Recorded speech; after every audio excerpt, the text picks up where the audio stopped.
C'est reparti pour Smart Bourse, votre double dose quotidienne de marché en direct sur Bismart. Chaque jour à la mi-journée, 12h30, 13h. Et le soir, la grande édition, le grand digest de l'information économique, financière et boursière pendant une heure à partir de 18h30. Au sommaire ce soir, une petite hausse à l'arrivée pour les indices actions en Europe. Vous aurez le résumé complet dans un instant avec Nicolas Pagnès depuis la salle de marché de Bourse Direct, avec des taux longs qui semblent s'être stabilisés à ce stade. On a vu des rendements obligataires qui ont reflué ces derniers jours. Après la poussée de la fin de semaine dernière, le 10 ans américain s'établit entre 1,40 et 1,45%.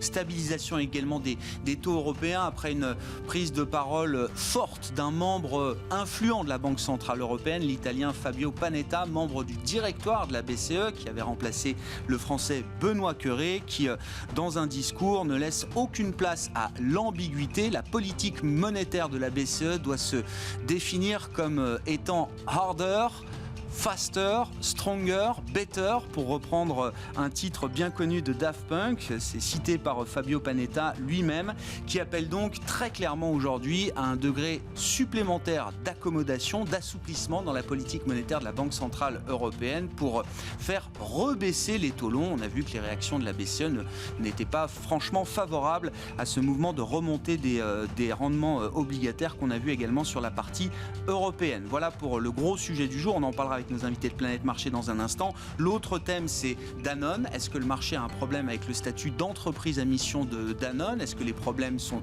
ailleurs? La question de la gouvernance était très clairement posée par les fonds activistes présents désormais au capital. Et une première étape a été franchie, puisque vous l'avez suivi sans doute, Emmanuel Faber a accepté la dissociation de ses fonctions de président et directeur général. Il reste pour l'instant président du conseil d'administration et directeur général, en l'occurrence en attendant le recrutement d'un ou d'une nouvelle directrice générale pour le groupe Danone.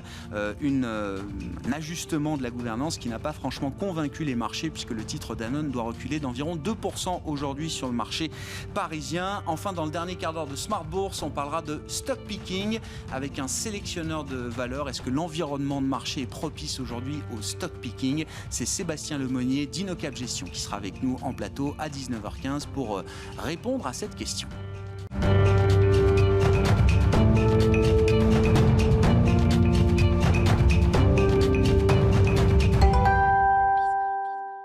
Des marchés européens qui clôturent dans le vert alors que la séance en cours à Wall Street est un peu plus compliquée, un peu plus négative. En l'occurrence, le résumé complet de la journée sur les marchés, c'est avec Nicolas Pagnès depuis la salle de marché de Bourse Direct. Clôture dans le vert ce soir à la Bourse de Paris. L'indice parisien gagne 0,29% à 5 809 points. L'activité reste cependant relativement réduite sur Euronext Paris avec un volume d'échange de 3 milliards d'euros environ. Il n'en reste pas moins que l'accalmie du côté des rendements obligataires permet au CAC 40 de continuer sa remontée, et ce malgré des indices américains qui affichent un léger recul de leur côté pour le moment. À la clôture parisienne, le taux à 10 ans aux États-Unis se situe aux alentours des 1,42%. Tandis que l'OAT à 10 ans en France est lui juste en dessous de 0, à moins 0,1%. Le CAC 40 qui a été tiré aujourd'hui par les bancaires, mais aussi par les valeurs du luxe ou encore quelques valeurs industrielles comme Michelin ou encore ArcelorMittal. Les valeurs énergétiques affichent de leur côté des performances mitigées, voire en recul. Les investisseurs qui vont d'ailleurs suivre de près la réunion de l'OPEP qui commence aujourd'hui et dont le dénouement sera connu jeudi. Les pays producteurs de pétrole s'interrogent en effet sur une nouvelle augmentation de leur production au mois d'avril. Le pétrole qui s'apprécie par ailleurs aux alentours des 63,5 $ à la clôture parisienne.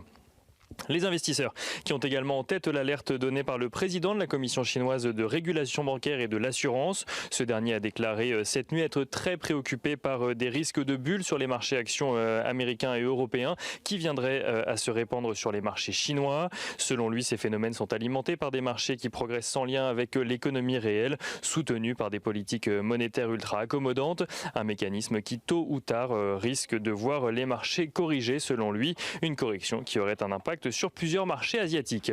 Du côté des valeurs qu'il fallait suivre aujourd'hui à la Bourse de Paris, Danone cède finalement en partie aux pressions exercées par les fonds activistes actionnaires du groupe qui demandaient un changement de direction. Le groupe annonce scinder le poste de PDG en deux. Emmanuel Faber conservera la présidence du conseil d'administration, tandis qu'un directeur général ou une directrice générale viendra le seconder.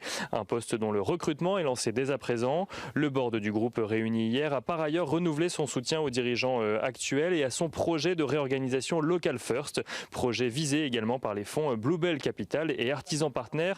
On notera que Danone perd environ 2% ce soir. Edenred annonce de son côté relever son dividende d'un peu plus de 7% au titre de son exercice 2020. Un dividende qui s'élèvera donc à 75 centimes d'euros par action. Edenred qui a constaté des résultats en phase avec ses attentes en 2020 et qui vise pour 2021 une croissance d'au moins 6% de son excédent brut d'exploitation. Edenred qui affiche ce soir un recul d'environ 4,4%. Et on notera Interparfums qui chute de 2% ce soir, qui publie un résultat d'exploitation 2020 en recul à 46,9 millions d'euros, là où le groupe réalisait un peu plus de 73 millions d'euros un an plus tôt. Interparfums qui affiche cependant son optimisme pour 2021, même s'il manque pour le moment de visibilité.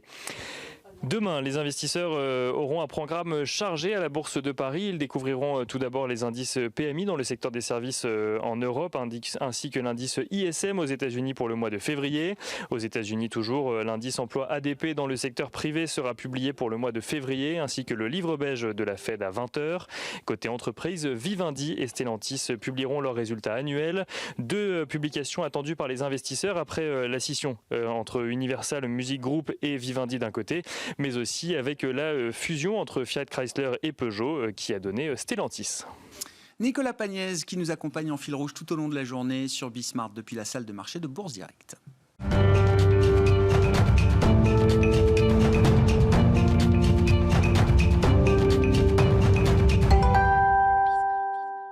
Trois invités avec nous chaque soir pour décrypter les mouvements de la planète marché. Éric Venet nous accompagne, directeur général, directeur de la gestion de Montbleu Finance. Bonsoir et bienvenue Éric. Bonsoir Grégoire. Michel Martinez, à vos côtés, le chef économiste Europe de Société Générale CIB. Bonsoir Michel. Bonsoir. Merci d'être là. Et par téléphone, Xavier Patrolin qui est avec nous à distance. Bonsoir Xavier, merci beaucoup d'être avec nous.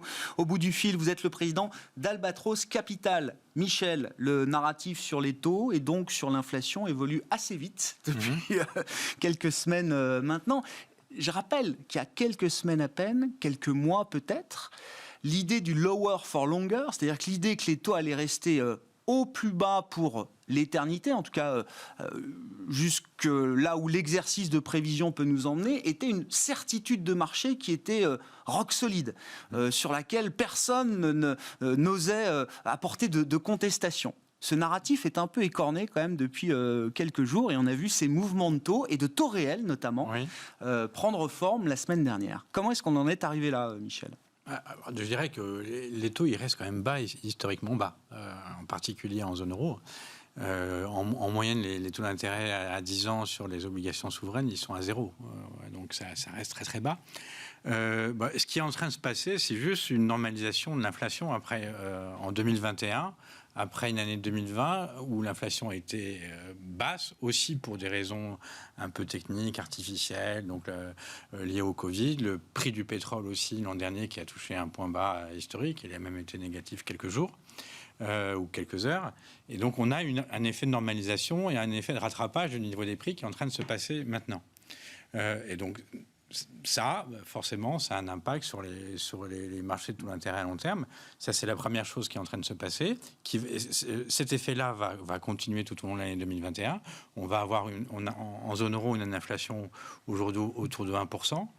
Elle va continuer d'accélérer jusqu'à un peu moins de 2% à la fin d'année, mais pour des raisons temporaires, transitoires. Je pense que la Banque centrale européenne insiste bien que ce rebond assez rapide de l'inflation, il est transitoire.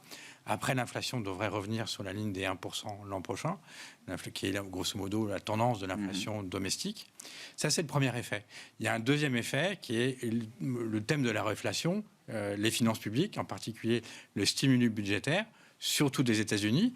Et ça, c'est un effet qui a un impact sur les taux d'intérêt à long terme aux États-Unis. Et par entraînement sur tous les marchés de taux d'intérêt. Cet effet-là, c'est l'effet quoi ? Du financement nécessaire à ce plan de stimulus américain ? Oui. D'accord. Ou de l'anticipation que les déficits américains, ils vont rester au-dessus de 10% du PIB pendant longtemps. Ils étaient à moins 15% du PIB en 2020. Ils vont être à moins 14% du PIB en 2021 avec le plan de relance Biden. probablement que la politique budgétaire elle va rester extrêmement accommodante longtemps, avec des déficits extrêmement élevés. Donc une dette publique qui va s'emballer, qui va être à plus de 150-175% du PIB aux États-Unis dans les prochaines années. Et donc là, à moins d'imaginer que la Fed abandonne son mandat d'être neutre quand l'inflation est proche de 2%, on voit qu'on va avoir un problème de financement à long terme, pas dans les prochaines années, du Trésor américain.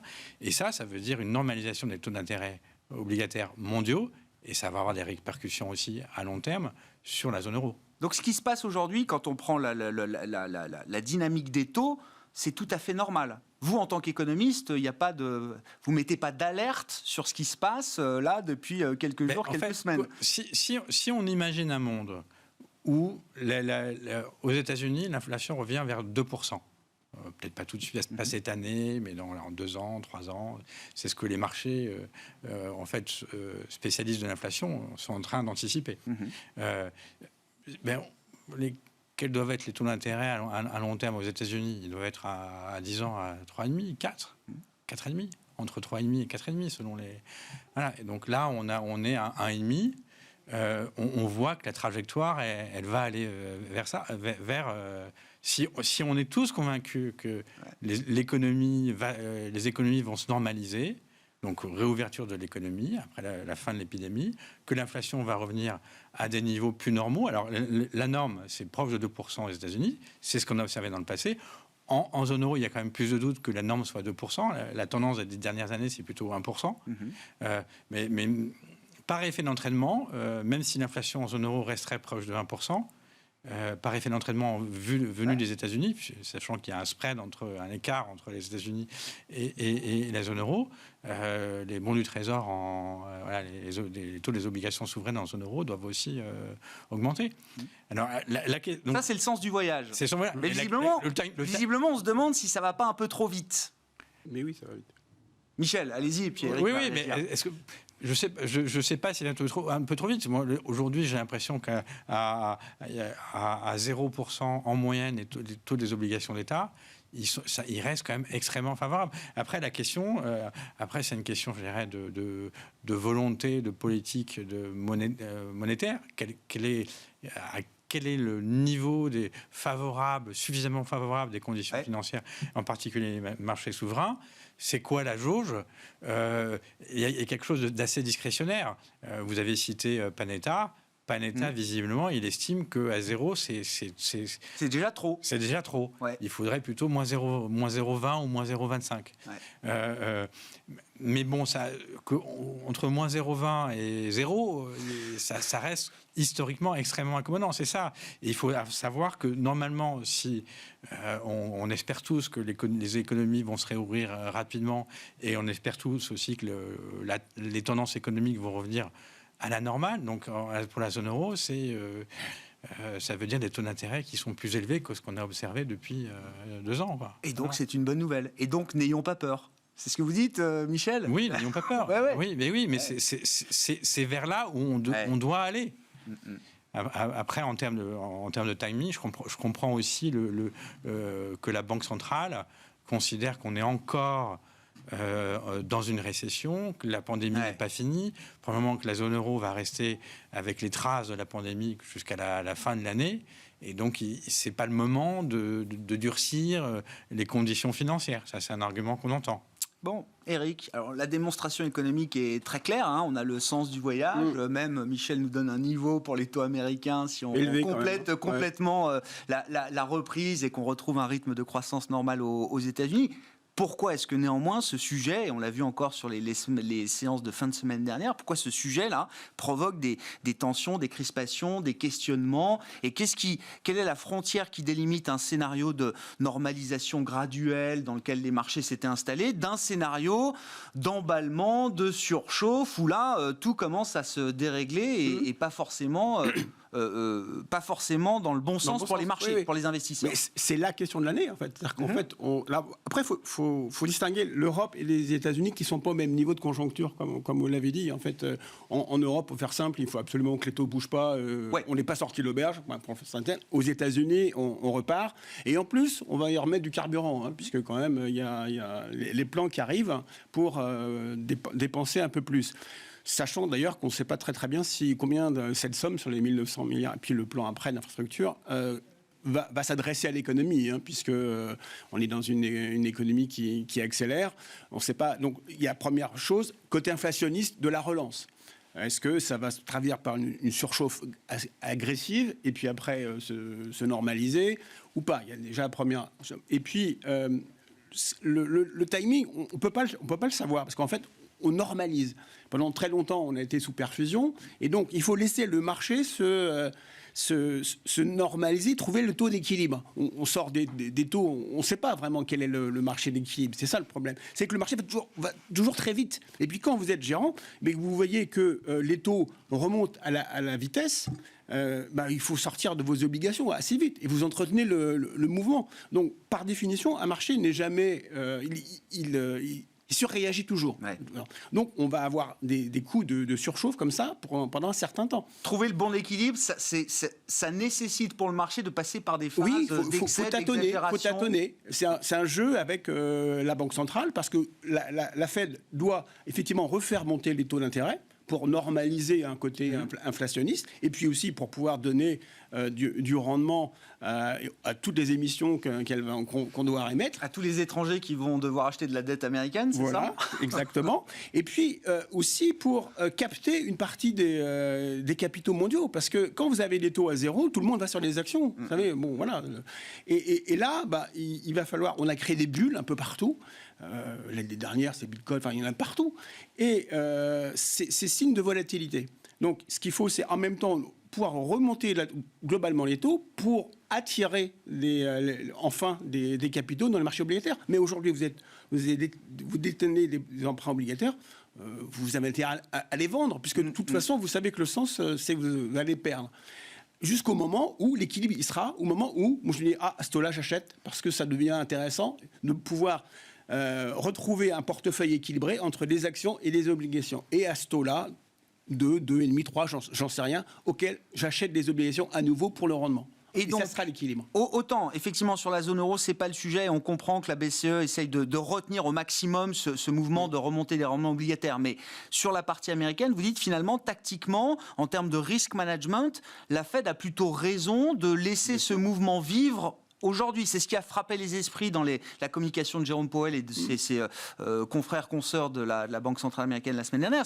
C'était de dire, alors évidemment on n'y est pas encore, il y a encore 10 millions de jobs à recréer aux États-Unis, etc. Mais c'était quand même l'idée sur les taux de dire c'est une déclaration de confiance dans les perspectives économiques aux États-Unis. Donc là, il donne un feu vert aux investisseurs pour continuer à faire remonter la courbe de taux américaine. Tout en disant quelques jours après, faut pas. Voilà, c'est pas pour demain matin non plus. En fait, c'est une espèce de contrôle à la fois des marchés, des opérateurs, en disant effectivement, si elle se met contre tout de suite la remontée des taux, elle risque d'avoir à un moment donné un jeu entre les opérateurs et les banquiers centraux, où là il y aura l'affrontement parce que il y a trop d'impact différentiel. Donc, elle est obligée d'accompagner le mouvement tout en disant n'allez pas trop vite. Xavier, comment vous comprenez cette situation assez nouvelle? Encore une fois, on passe du narratif qui était la certitude clé de tous les investisseurs que les taux resteraient bas pour l'éternité, et aujourd'hui on s'aperçoit, en tout cas certains imaginent que ça ne sera peut-être pas le cas. Comment vous comprenez la situation? Et encore une fois, comment vous évaluez la communication de la Réserve fédérale américaine de ce point de vue-là? Est-ce que Jérôme Powell a péché peut-être par naïveté en laissant ce mouvement se propager en fin de semaine dernière? Bien, ce que je crois, c'est que depuis Jackson Hole, c'est-à-dire août dernier, le 27 août dernier, quand le président de la Fédérale Réserve a indiqué une inflexion majeure sur le ciblage d'inflation de la Fédérale Réserve, je rappelle qu'il est clairement explicité, après la revue stratégique qu'avait entamée la Fédérale Réserve, que le ciblage de l'inflation n'était plus d'une inflation proche mais inférieure à 2%, mais d'une inflation autour de 2%, il n'a pas donné le mode d'emploi derrière. Puisque c'est une véritable, comment dirais-je, révolution pour les marchés qui, depuis une trentaine d'années, avaient l'habitude de travailler avec une fédérale réserve dont ils comprenaient la courbe de réaction dans le contexte de tensions inflationnistes. Aujourd'hui, le marché n'a plus les outils pour comprendre ce qui se passe. Il comprend que Jérôme Powell met en avant le deuxième mandat de la Fédérale Réserve, c'est-à-dire le plein emploi. Quand la semaine dernière, Jérôme Powell a dit que le taux de chômage n'était pas de 6% aux États-Unis, mais probablement implicitement plus proche de 10%, il y a une espèce d'abandon du ciblage d'inflation, sans donner les outils auxquels la Fédérale Réserve va utiliser. Et enfin, cette mesure est prise dans un contexte où on voit à travers le monde post-Covid toute une série pas de dislocations, mais de modifications accidentelles, dans certains cas, voire structurelles dans d'autres, sur un certain nombre de marchés de produits finis en termes d'offres et de demande. Et tout ça englobé d'une stimulation budgétaire aux États-Unis qui est à proprement désordonnée. C'est-à-dire si on fait le cumul des plans budgétaires, des mesures budgétaires de stimulation prises sous l'ère Trump et sous l'ère Joe Biden, on arrive à pas loin de 5 000 milliards. Alors j'avoue que j'additionne des choux et des carottes, mais c'est globalement 5 000 milliards, dont une partie de ces 5 000 milliards sont séquestrés sur les comptes bancaires d'un certain nombre, des Américains. C'est-à-dire que les Américains les ont utilisés non pas pour les réinjecter à proprement parler dans l'économie, mais les ont utilisés certains pour jouer en bourse, d'autres pour se désendetter, d'autres pour les conserver sur leur compte courant. Donc à la fois il y a une problématique d'efficacité de la politique budgétaire américaine. Donc il y a une interrogation du marché. Il y a une interrogation du marché sur quelle va être la courbe de réaction de la Fédérale Réserve si d'aventure il y a une tension durable sur l'inflation, ce que je ne crois pas. Mais en tout cas, cette incertitude demeure. Et donc tout ça, c'est un cocktail absolument détonnant et qui touche l'économie dominante, qui est l'économie américaine, et qui vient perturber l'économie européenne, qui reste toujours ankylosée dans une situation qu'on va qualifier, on va dire gentiment, de pré-déflationniste.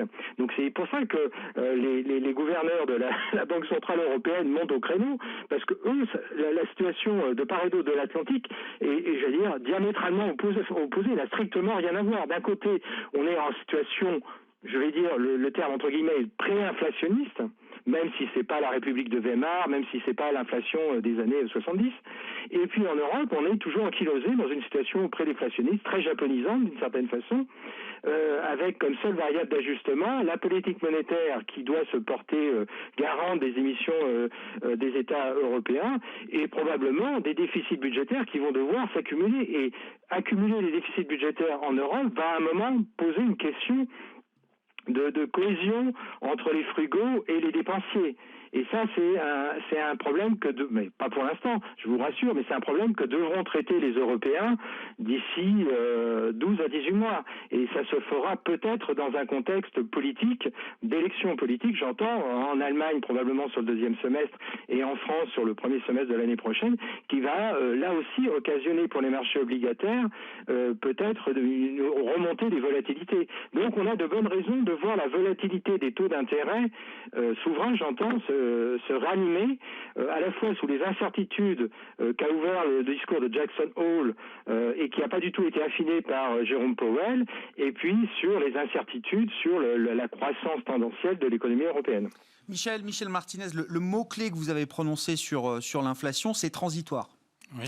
C'est-à-dire que c'est une certitude aujourd'hui, en tout cas c'est la communication est assez générale des banquiers centraux. Là, il y a pas de, je ne sais pas s'il y a une feuille de papier à cigarette entre la Fed et la BCE, mais sur cette estimation, sur l'analyse qu'ils font de l'inflation des prochains mois, ils considèrent, BCE, Fed et les autres, que ce ne sera que transitoire.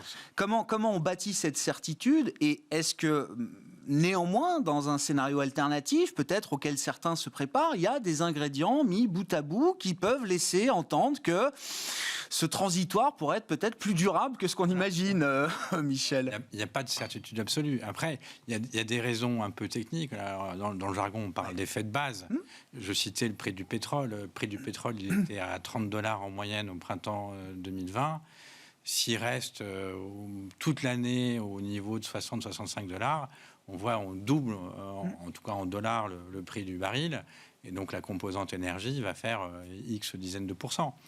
Donc ça, mais on voit bien que c'est assez transitoire, parce que si on imagine qu'en 2022, le prix du baril reste à 60-65 $, on fera le même calcul, et là, on aura 0% d'inflation énergétique. Donc là, toute la question de ça est savoir s'il y a d'autres secteurs où il peut y avoir... Parce que le pétrole, c'est la partie la plus facile. Oui, après, il y a d'autres effets aussi techniques, de rattrapage en termes de niveau de prix, des prix qui ont baissé plus que prévu, et vous les faites revenir. Par exemple, on peut imaginer que, par exemple, dans le prix du transport, du tourisme, il y a eu des baisses de prix observées ou calculées très forte, et qu'on revienne au niveau des prix auparavant. Ça ne veut pas dire qu'il y a une tendance inflationniste entretenue, c'est juste que le niveau des prix revient au niveau d'avant la crise. Et ça, pendant cette période de retour au niveau des prix qui existaient auparavant, il y a de l'inflation. Alors après, d'où peut venir des sources inflationnistes auto-entretenues? Un nouveau régime. Un nouveau régime. Dans le cadre néoclassique ou néo-keynésien, c'est à peu près le même finalement. C'est l'équilibre entre l'offre et la demande qui se traduit où on voit secteur par secteur une demande qui est supérieure à l'offre, et à commencer par le marché du travail. Et donc il faudrait qu'il y ait des pressions sur les salaires. Dans la plupart des activités de service, l'élément principal de la composante coût, c'est le coût du travail. Il faudrait qu'il y ait des pressions sur les salaires, des hausses de salaires assez fortes. Aujourd'hui, on ne voit pas venir ça. Rien ne permet, quand on voit même les niveaux du chômage, ou plutôt du niveau de sous-emploi aux États-Unis en zone euro, ce levier via les coûts du travail, la masse là, il est inexistant, en tout cas en ce moment, et probablement l'an prochain aussi. Après, on peut aussi chercher d'autres sources de coûts, de friction, donc le transport, le fret. Mais après, il faut aussi imaginer que ça se traduit dans toute la chaîne de valeur, que ce soit transmis aux consommateurs. Par exemple, si on imagine que le prix du semi-conducteur augmente, on l'imagine pas, on l'observe. Non, c'est le sujet, oui, c'est ça, pénurie là. Pénurie, mais est-ce que finalement les manufacturiers, le prix de la voiture, in fine, qu'il y a beaucoup plus de semi-conducteurs, va augmenter. Jusqu'à présent, toutes les enquêtes montrent que non. Au contraire, les manufacturiers prennent sur leur marge, parce qu'il y a une demande pour la plupart de ces biens qui est à un prix qui est inférieur, qui n'est pas très élastique, globalement à l'offre. Donc en fait, on voit bien que pour que advienne éventuellement l'inflation, moi j'y crois moyennement, mais en tout cas une inflation entretenue au-delà de 2%. Durablement plus élevée que ce qu'on a vécu. Plusieurs années au-dessus de 2%, on va dire.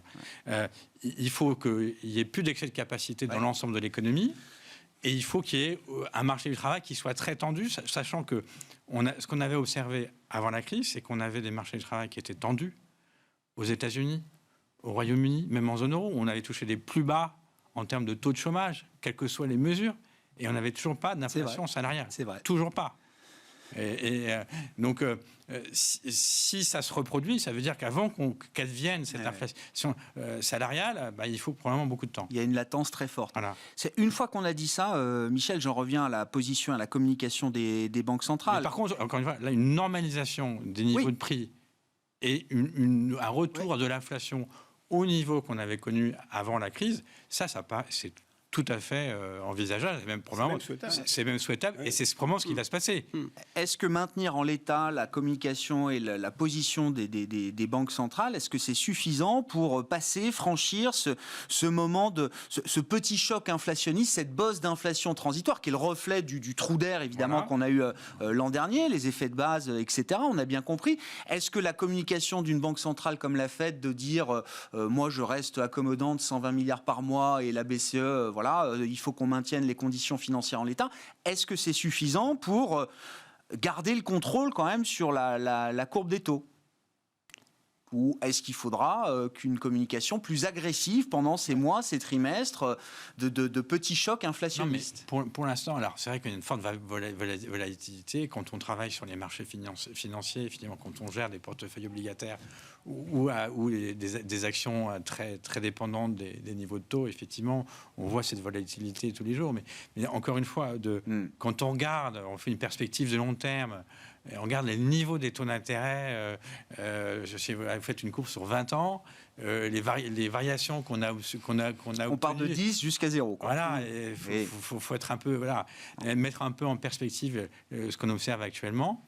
Et il y a quand même des raisons de penser qu'on va rester à des niveaux proches. Ouais. Effectivement, les pressions, elles sont haussières sur les niveaux de taux, surtout aux États-Unis, et ça va probablement entraîner un peu les marchés européens, mais on va rester dans ce type de corridor, quoi, à 50 points de base près. Alors ça paraît peut-être Il n'y a pas beaucoup. de dérapage, il n'y a pas de tantrum en perspective pour vous de ce point de vue-là. Si on compare aujourd'hui l'offre et la demande de ces titres obligataires souverains, les banques centrales vont rester très présentes. Elles vont couvrir une partie importante de l'offre de titres. Donc, il n'y a pas de raison que ça dérape complètement. Ah ouais. Qu'est-ce que ça implique pour l'investisseur, pour le gérant, Eric? Ce qui est important, c'est que les banquiers centraux restent crédibles vis-à-vis du marché. Donc, en fait, moi, je pense que c'est normal que la Fed accompagne pour l'instant, parce que en 3 mois, comme tu disais tout à l'heure, Grégoire, on est passé de sortie à peine de vaccins, enfin, sortie de crise sanitaire avec masque ou pas aux États-Unis, et puis avec le nombre de morts tous les jours, à aujourd'hui, ça va très très très vite. Maintenant, ça y est, on a immunité bientôt collective, et il y a des pressions. Voilà. En 2 mois. Donc, la Fed ne serait pas crédible si elle disait non, mais il faut que les taux, c'est pas pour tout de suite l'inflation, ainsi de suite. Ça vous rassure qu'elle prenne acte d'une certaine manière que le marché reflète des anticipations qu'elle partage elle aussi? Moi, je pense qu'elle garde sa crédibilité. Mais de toute façon, je pense que le marché est ce qu'il est. Il ira au clash avec la banque centrale. Ouais. C'est trop tôt. D'accord. Mais ça sera plus tard. C'est-à-dire que savoir jusqu'où. Mais ça a toujours été. Enfin, je ne suis pas non plus un spécialiste, mais souvent ça a été comme ça. C'est-à-dire qu'on va voir un peu jusqu'où, puisque justement, comme Xavier Patrolin, la Fed nous a pas donné, nous a dit je serai là encore quand l'inflation aura dépassé plus de 2, voire 3. Là, je ferai quelque chose. Pour l'instant, on ne sait pas trop. Donc, on va tâtonner, et quand il y aura des sauts d'humeur, comme on a eu, eh bien, on aura des discours. Si ça suffit pas, on rajoutera d'autres discours, et puis sinon, il y a ce qu'il faut dans la palette. Mais je pense qu'il fallait... Et il faut s'en réjouir. Enfin, ça fait quand même des années qu'on est en période déflationniste, dont les craintes, c'est la planète. Là, on part juste de normalisation des prix. Voilà. Alors, l'inflation, effectivement, pour qu'il y ait inflation, il faut qu'il y ait la spirale s'enclenche. Mais dans certains domaines, elle peut s'enclencher assez vite. On était à 3,5% de taux de chômage aux États-Unis il y a pas bien sûr. Donc, vu l'argent qu'on met sur la table, ça peut aller vite. Mais ça sera une hausse des prix, ça ne sera pas forcément une inflation à tirer la rime. Sur la partie européenne, encore un mot, Michel. Pourquoi est-ce qu'on sent quand même un peu d'anxiété du côté de la Banque centrale européenne quand la Fed semble beaucoup plus à l'aise et qu'est-ce que vous attendez à ce stade, même si effectivement les taux vont rester bas en zone euro, mais on voit bien qu'à 25-30 points de base près, c'est plus tout à fait la même situation pour la BCE dans le contexte d'une reprise encore fragile et surtout d'une perspective de réouverture des économies en Europe qui n'est pas aussi clair qu'on peut l'avoir au Royaume-Uni ou aux États-Unis. Qu'est-ce que vous attendez de la Banque centrale européenne qui se réunit, je crois, la semaine prochaine? Voilà, elle se réunit effectivement la semaine prochaine. Alors, en termes d'annonce, aucune. Il n'y a pas de nouvelle annonce. Il y a la panoplie des outils ne va pas changer. Et on sait qu'alors, je pense qu'il est exclu que la BCE, en tout cas, c'est très peu probable que la BCE baisse ses taux d'intérêt. Qui pourrait compenser. C'est bien de le rappeler parce qu'il y a quelques semaines à peine, je crois que c'était une idée qui avait été soulevée à nouveau par un membre de la BCE. Voilà, je pense dont on n'a plus entendu parler. Non, donc les outils à disposition, la boîte à outils, c'est essentiellement les achats de titres, le PEP, dont on sait donc il y a une enveloppe totale de 1950 milliards d'euros, qui a été largement sous-utilisée, qu'elle peut utiliser jusque mars 2022. Donc elle a toujours dit, la BCE, qu'elle pourrait l'utiliser de façon flexible. Donc là, si une majorité des gouverneurs estiment que les évolutions récentes vont trop vite, ils peuvent accélérer les achats de titres. Ils ont des raisons de le penser, que ça va trop vite, que ce qu'on a vu, ce mouvement de 20-30 points de base sur les taux allemands français, c'est un resserrement des conditions financières pour la zone euro ? Encore une fois, comme pour la Fed, on sait pas. La Fed, effectivement, donc Xavier mentionnait que la Fed a fait passer le mandat sur l'emploi avant sur l'inflation. La BCE a fait passer le mandat ou plutôt l'objectif de maintenir des conditions financières favorables avant l'objectif d'inflation, parce que les perspectives de retour à l'inflation à 2023, la BCE, c'est 1,3, quelque chose comme ça. Donc, elle a abdiqué. Elle sait que l'inflation, il n'y en aura pas à 2% en moyenne, au-delà des petites bosses, avant 2023. Donc, son objectif, c'est des conditions financières favorables, sauf qu'on ne sait pas exactement ce que ça signifie. Et donc là, on entend quelques gouverneurs il y a eu donc le gouverneur de la Banque de France, François Gallo, ouais. Il y a Panetta aujourd'hui, qui semble estimer que les 20-25 BP qu'on a vus de hausse sont pas les bienvenus. On verra s'il y a une majorité qui se dessine derrière. Ça, je ne veux pas dire. Mais si un outil doit être utilisé, c'est celui-là. Ouais. Bon, on verra, ce sera intéressant. Ce qu'on a vu, parce qu'on regarde semaine après semaine la manière dont la BCE a employé son programme d'achat d'urgence pandémique, visiblement, la semaine dernière, c'était seulement 12 milliards contre un peu plus de 17 milliards les semaines précédentes. Bon. Qu'on aura aussi la vérité dans les chiffres des achats de la semaine en cours. C'est ça. Eric, je ne sais pas si vous voulez ajouter un mot, mais encore une fois, si je vous ramène à la logique de gestion, cette situation avec ces incertitudes, ces sautes d'humeur qu'on peut prévoir, anticiper sur le marché obligataire, qu'est-ce que ça implique, notamment quand on est exposé au marché action aujourd'hui ? Nous, on est exposé qu'au marché action, puisque de toute façon, marché obligataire, que des coups à prendre. C'est ce que vous nous aviez dit, effectivement. Oui. Après, effectivement, maintenant, on va avoir un jeu de la chat à la souris entre les bancaires, l'aérien, les secteurs qui vont bénéficier de leur retour à la normalité, et puis les gros poids lourds verts, la mode de ce qui a été l'ancien temps. L'ancien temps, il y a 3 mois, voilà. Vous avez ce jeu de bascule, en fait. Alors, ce qui est profond, c'est que quand je vois ce qu'on a perdu sur les valeurs environnementales, le mouvement est massif. Ouais, ça a beaucoup baissé. Alors, on est sur un moment de moyenne mobile assez important. Donc, d'ici 8 jours, on verra s'il y a un rebond possible, ou alors faudra vraiment passer à autre chose. S'il y a une capitulation sur ces thématiques-là. Oui. Alors, pour l'instant, moi, je ne fais que racheter les creux des bancaires pour se remettre dans une nouvelle dynamique. J'ai changé un peu les actions qui m'ont permis d'avoir une performance importante l'année dernière pour revenir, parce que je pense qu'on va de toute façon continuer, mais par à-coup. Donc, et vous êtes moins agressif sur la partie plus croissance. D'accord, je comprends. Xavier Patrolin, je voulais qu'on parle de Danone. Il nous reste quelques minutes. Je commence avec vous sur le sujet. Déjà, peut-être notons quand même la réaction de marché aujourd'hui après les annonces d'un ajustement de la gouvernance, dissociation des fonctions de président et de directeur général. Emmanuel Faber reste président du conseil et le groupe se met en quête d'un nouveau ou d'une nouvelle directrice générale pour Danone. Bon. Visiblement, le marché a pas l'air d'applaudir des deux mains. En tout cas, visiblement, le job n'est pas complètement fait de ce point de vue-là. Que vous inspire la situation de l'entreprise et de Danone face au marché, Xavier ?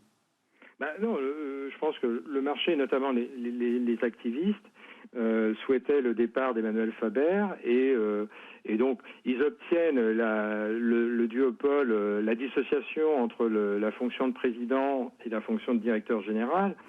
Mais la disposition qui a été prise hier soir par le conseil d'administration est vraiment une demi-mesure, puisque non seulement Emmanuel Faber demeure, moi j'ai rien contre lui à titre personnel, mais le directeur général va être trouvé en interne. Donc, et va mettre en place le plan qu'a énoncé Emmanuel Faber en novembre dernier. Donc ça relève un peu, si ce n'est du maquillage, vraiment d'une demi-mesure. Donc ça ne peut pas satisfaire les actionnaires, je dirais, activistes, et ça ne résout probablement pas de manière... c'est pas une rupture pour donner une perspective d'une amélioration en termes de rentabilité, de redessiner le périmètre ou la réorganisation du groupe dans un terme relativement raisonnable. Si vous nommez un directeur général en interne, donc c'est quelqu'un que probablement Emmanuel Faber connaît très bien, puisqu'il a cumulé les fonctions de président et de directeur général depuis plusieurs années, et vous avez observé que sur la fin d'année dernière, il y avait une espèce de fuite de cadres de très haut niveau chez Danone, donc qui témoignait probablement de dissensions, de divergences d'ordre opérationnel et stratégique. Donc ça apparaît comme une demi-mesure, et c'est évidemment pas satisfaisant pour espérer voir une amélioration dans un temps relativement rapproché. Donc on reste dans une demi-mesure, et c'est pour ça que je pense que le marché a réagi ce soir par une petite sanction. Il n'en demeure pas moins qu'à moyen terme, le titre Danone recèle probablement du potentiel, et je ne suis pas sûr qu'Emmanuel Faber puisse demeurer très longtemps, que la confiance lui soit restaurée pour une durée très longue. Bon, et ça veut dire que la question des problèmes de Danone est toujours posée. Quels sont ces problèmes selon vous, Xavier? Est-ce que c'est avant tout et essentiellement un problème de gouvernance? Et c'est vrai qu'Emmanuel Faber semble concentrer beaucoup de critiques de ce point de vue-là, nothing personal bien sûr, mais c'est quand même un sujet. Ou est-ce que c'est un sujet beaucoup plus vaste que la seule personne d'Emmanuel Faber, et est-ce que c'est l'opérationnel, les choix stratégiques, le positionnement de l'entreprise qui est un point d'attention aujourd'hui pour les investisseurs activistes qui sont entrés au capital? Je pense qu'il y a une forme de dispersion de la direction générale de Danone sur la thématique de la société à mission, alors qu'elle avait sur ses principaux métiers des difficultés sur des zones géographiques. C'est un groupe qui n'arrête pas d'enchaîner depuis plusieurs années des réorganisations permanentes. Alors vous me direz, c'est très bien, ça prouve une capacité adaptative, mais ça peut vouloir aussi dire que la société n'a peut-être pas toujours la taille critique et n'arrive pas à trouver les éléments de réponse organisationnelle pour faire face à la concurrence, pour faire face aux évolutions des différents marchés qu'elle adresse. Et pendant ce temps-là, le président directeur général de Danone a mis en avant un statut de société à mission qui est apparu un peu comme un arbre qui masquait une forêt opérationnelle qui était loin d'être satisfaisante en termes de rentabilité quand on faisait des comparaisons par rapport à ses pairs. Donc, il ne faut jamais oublier d'ailleurs que Danone était une société qui a manqué d'être OPE il y a une quinzaine d'années, et que c'est les pouvoirs publics français qui se sont mis en travers. J'établis là le parallèle avec notamment ce qui s'est passé tout récemment vis-à-vis de Carrefour. Avec Carrefour. Donc, d'une certaine façon, peut-être que la société à mission, c'était une espèce de poison pill pour, si ce n'est faire allégeance au pouvoir public français, en tout cas rappeler que Danone a un statut assez particulier dans le capitalisme français et reste, d'une certaine façon, une proie. Et les activistes, eux, ils sont rentrés dans cette brèche parce qu'ils ont vu la conjonction d'une direction opérationnelle qui était inefficiente, en tout cas qui n'était pas suffisamment, qui n'offrait pas de perspective de croissance, là où ses pairs européens, je ne parle que des pairs européens, offraient des perspectives de croissance. Donc en termes de benchmarking, un peu bête et méchant, la comparaison était en défaveur. Et d'un autre côté, une organisation, une gouvernance qui cumulait la fonction de président et de directeur général, alors que manifestement la stratégie n'était pas la bonne. Donc il y a une remise en cause progressive, naturelle.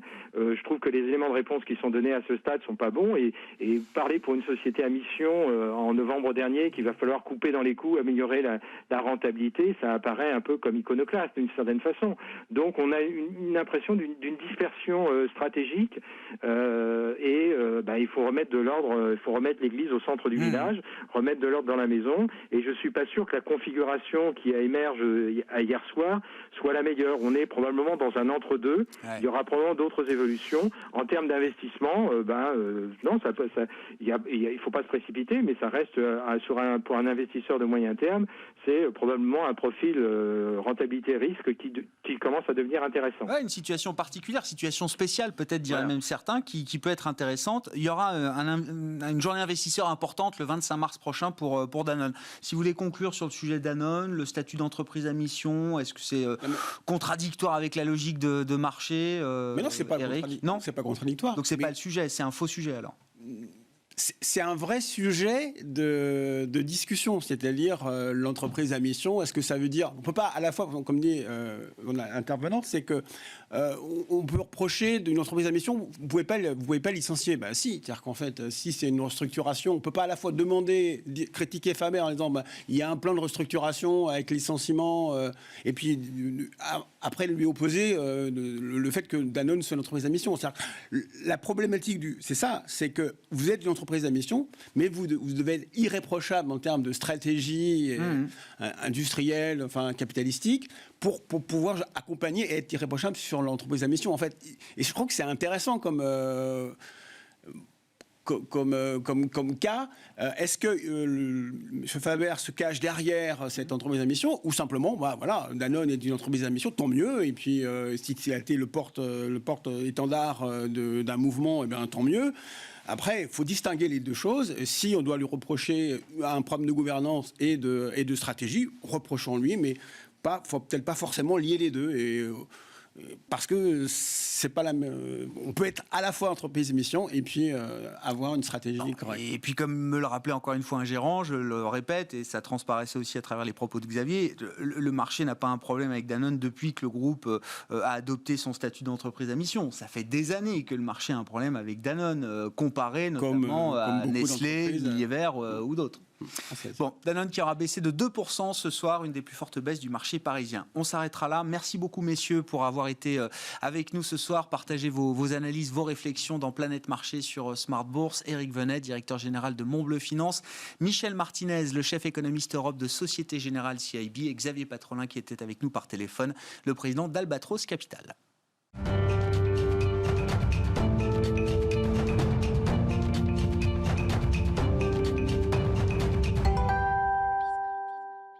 Le dernier quart d'heure de Smart Bourse, chaque soir, c'est le quart d'heure thématique, marché à thème. Le thème du jour, c'est celui du stock picking. Et donc, un stock picker en plateau, Sébastien Lemonnier, gérant action européenne chez InnoCap Gestion, est avec nous ce soir. Bonsoir et bienvenue, Sébastien. Bonsoir, Grégoire. Stock picker, sélectionneur de valeur. Vous regardez les entreprises au cas par cas pour investir. Vous vous affranchissez des problématiques macro, des banques centrales, de l'inflation, des devises, etc.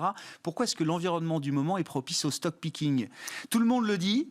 Alors, les stock pickers, évidemment, qui nous répètent ça chaque année, mais visiblement, dans le contexte actuel, il y a le facteur sélection, le facteur stock picking, est un facteur qui permet vraiment de générer de la surperformance. Alors, c'est vrai qu'il y a le côté fonds de commerce. Nous pensons qu'en effet, c'est un bon moment. Prenons un peu de recul, comme à chaque fois, quand on est stock picker, on regarde les sociétés sur du long terme. Quand on regarde sur le long terme, à chaque fois qu'on est au début, finalement, d'un nouveau cycle, à la fin d'une crise, il y a des écarts de valorisation entre les valeurs. Il y a des secteurs, il y a des valeurs qui s'en sortent mieux que d'autres, il y a des champions, il y a des perdants. Donc ça crée finalement beaucoup d'opportunités, beaucoup de différenciation entre les valeurs. Les positionnements des gérants sont aussi assez divergents.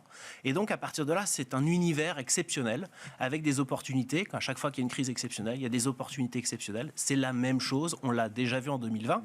Les performances ont été assez solides. Mais finalement, quand on regarde un petit peu, qu'on ouvre le capot, qu'on regarde les performances au-delà des indices, on trouve des valeurs qu'on a pu avoir notamment dans Quadrige Europe Mid Cap, qui ont fait plus de 100% l'année dernière. On a eu aussi des déceptions avec des valeurs qui ont perdu de 50%. Donc ça crée des univers, ça crée des opportunités exceptionnelles. Ça a été la même chose post-2008, ça a été la même chose que 2015-2016, et c'est la même chose actuellement. Donc c'est un univers, un moment en fait qui est assez spécial. Et c'est aussi une des leçons de 2020. Le gagnant, c'est la gestion active. On a beaucoup parlé de la gestion passive, des trackers, le fait qu'une personne comme moi, ça ne servait plus à grand-chose. C'est vrai que quand c'est la fête et que tout monte, en effet, la valeur ajoutée d'un stock picker est plus faible. Quand tout baisse, c'est pareil. Mais il y a des moments du cycle où ça joue plus que d'autres. Et quand on regarde dans la durée la performance d'un stock picker, qui est un processus de gestion rigoureux, comme on essaye de le faire chez InnoCap Gestion, ça crée de la valeur. Les performances passées préjugeant rien du futur. Mais quand on regarde les TRI de l'ensemble de la gamme Quadrige, on a plutôt des bons résultats. Bon, un marché d'opportunités. Et c'est vrai aussi, c'est ça qui me frappe beaucoup, Sébastien, c'est au sein d'un même secteur. Je veux dire, Kering LVMH, c'est pas la même histoire aujourd'hui. Capgemini Atos, c'est pas la même histoire aujourd'hui. Et boursièrement, c'est des écarts de parfois 20, 30, 40 points sur les 12, 18 derniers mois. Alors nous, on est des spécialistes, notamment petites et moyennes Oui, utilisations. non, mais c'est les exemples que écarts, j'avais en tête. et vous avez raison, Mais- c'est des écarts qui sont souvent encore plus importants. Mais pourquoi ? Nous, dans notre moteur d'investissement, il y a finalement l'investissement des sociétés dans la durée et l'accélération de croissance. Quand on est dans une période comme celle-ci, souvent les sociétés qui ont surinvesti dans le passé, elles sont gagnantes parce qu'elles sont déjà prêtes, elles sont déjà armées. On l'a vu dans la partie Covid, dans le digital, dans le télétravail. Il y a eu des gagnants en fait parce qu'ils étaient mieux préparés. Mais c'est pas qu'ils avaient eu le Covid, c'est que tout simplement ils investissent dans la durée avec une vision d'un patron, d'une famille actionnaire majoritaire. On adore les sociétés familiales et c'est pas pour rien justement. On le voit à travers les cycles quand on prend un peu de recul. Et puis sur l'autre élément, l'investissement, non mais attendez, c'est hyper intéressant.